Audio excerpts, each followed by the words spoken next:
Hi, everyone. I'm Dave, and this is Grant. We're the partners at ICCG and ICCG Capital. We're excited to talk to you a little bit more today in our video series on Transaction 101, or kind of what's going on when you're selling your business. So today, we're going to discuss this. If I've got a buyer or an offer, what now? What do I do? If someone's approached you, what now?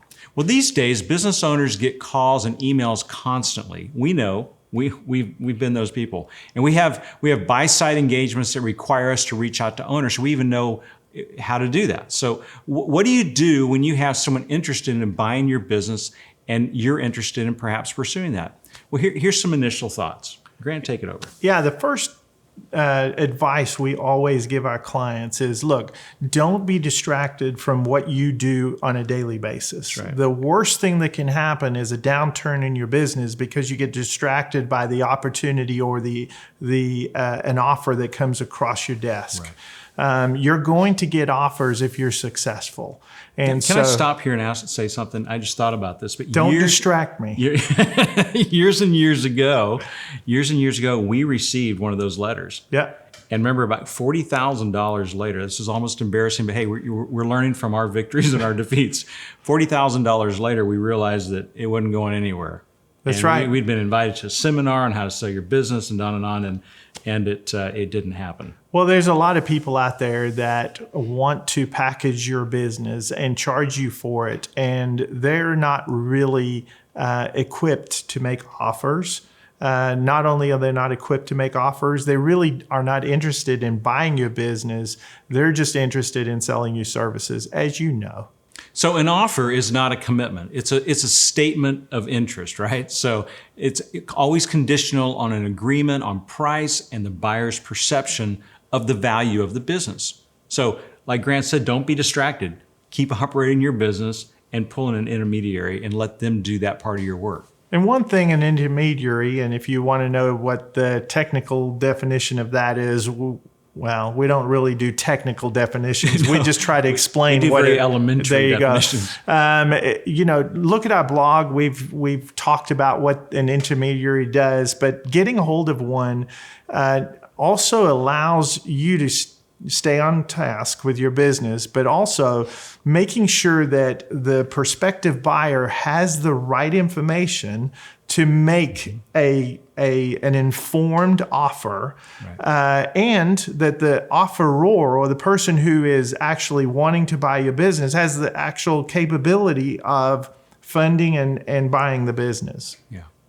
Not every offer is a legitimate offer, as we know. That's true. And so we've got to determine as intermediaries what a legitimate offer is. Is it a good offer? Is it from a person who actually can close the deal? Right. And we may want to market the business, to other people.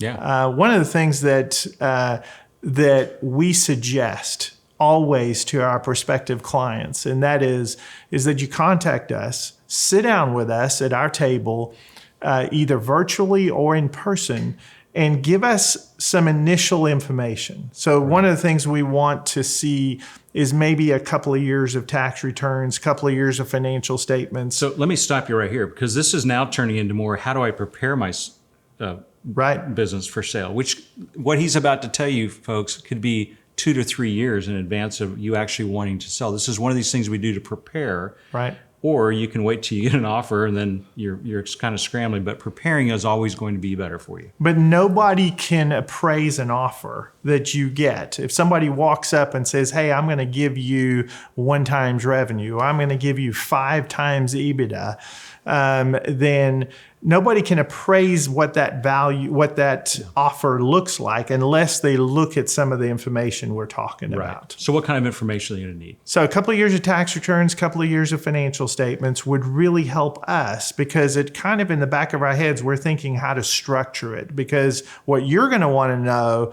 more than what the sales price is how much am I going to walk away with at the end of the day? Right. And there's no shot at determining that unless we have some basic information. Right. And with those financial statements, make sure those balance sheets are accurate. Yeah. Because that's going to tell a big story.